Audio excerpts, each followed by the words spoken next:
Opening statements in this unprecedented trial are expected in the morning from both prosecutors and the defense. And we are joined by Court TV's Julia Janae from Atlanta tonight. Julia, thank you for joining us. Walk us through what opening statements will look like tomorrow morning.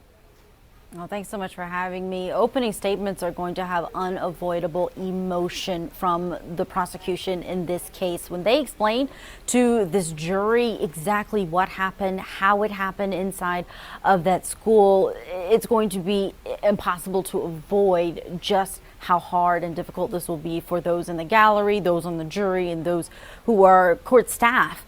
Listening to that information. They'll also lean into that causal link, and we've been able to see that through their arguments with the higher court about what they are going to put forward, but they're going to be showing how those actions of the parents connect to what their son did, the things that they knew, his mental state, and essentially give a roadmap.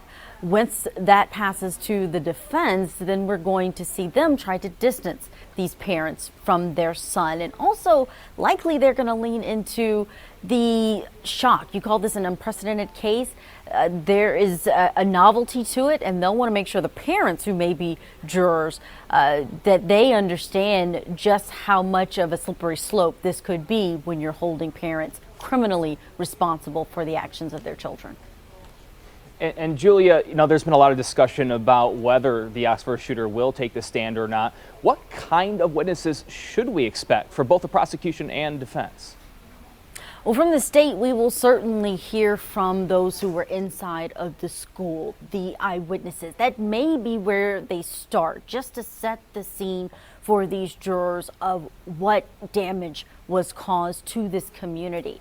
But they will also be bringing in other witnesses, and we expected that they were going to be calling Ethan Crumbley, but we now know that his attorneys who are protecting him have filed that notice of appeal of his sentence, because though he pleaded guilty, the conviction can't be appealed, but the sentence from the judge of life without parole can be.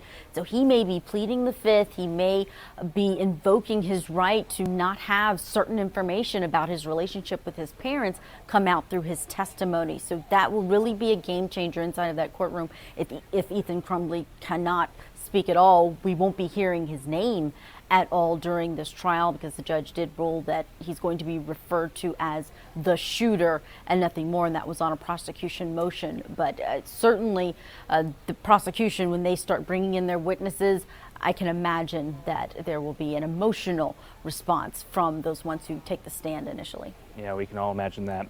Julia Janae in Atlanta, Court TV, thank you so much for joining us, Julia. Thank you.